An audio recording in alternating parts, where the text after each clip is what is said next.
ओम शांति। आज है 7 नवंबर 2023। सुनते हैं आज का पुरुषार्थ। बाबा कहते हैं, देखो बच्चे, यह ड्रामा का अंत का भी अंत अर्थात क्लाइमैक्स पीरियड अर्थात हिसाब किताब चुकतू करने का समय चल रहा है। इसलिए सबसे पहले ड्रामा के हीरो पाठधारी अर्थात त्यागी तपस्वी आत्माओं के हिसाब किताब किसी भी रूप में, चाहे तन मन धन जन संबंध संपर्क के द्वारा चुकतू होने हैं।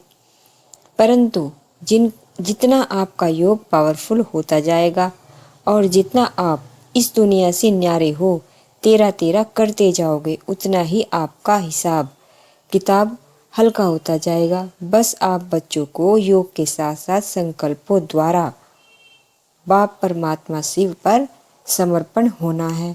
यदि आप परिस्थितियों को देख परेशान होते हो अर्थात आपके अंदर मैंपन और मेरापन, जब सब कुछ बाप हवाले हो गया तो परेशान होने की ज़रूरत नहीं।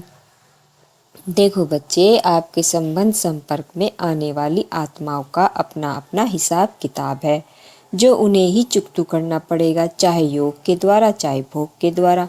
इसलिए आपको उनसे बुद्धि से डिटैच रहना है। जब आप डिटैच होकर उन्हें सकाश दोगे तो उनका भी कल्याण होगा।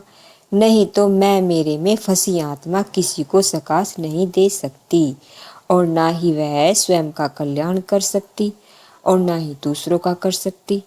देखो, न्यारे होकर डिसीजन लेना व समझाने देना अलग बात है, परंतु उनके साथ परेशान हो जाना अर्थात बाप पर निश्चय में कमी की निशानी है।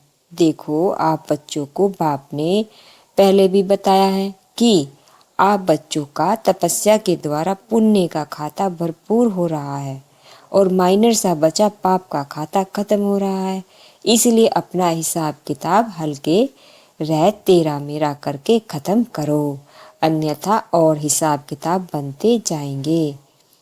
इसलिए हर संकल्प बाप को समर्पण करो। बार बार मन बुद्धि पर अटेंशन रख, मन बुद्धि को पकड़ बाप के पास ले जाओ। यही सहज से सहज तरीका है हिसाब किताब चुकतू करने का। जब आप हल्के रहोगे तभी तो आप अन्य आत्माओं का कल्याण कर पाओगे। देखो, अभी तो दुनिया की आत्माएं अपना पुण्य का खाता खत्म करने में और पाप का खाता भरपूर करने में लगी हुई हैं। तो बताओ फिर अंत का सीन कैसा होगा। उन आत्माओं के कल्याण के निमित्त आप ही हो। पहले सभी खजानों से स्वयं को भरपूर करो, तभी आप बाप के कार्य में सहयोगी बन पाओगे। जितना जितना समय इस समय आप बाप के सहयोगी बनोगे, उतना ही बाप के साथ का अर्थात अंतिम समय में बाप से मिलन के आनंद का अनुभव कर पाओगे। अच्छा, ओम शांति।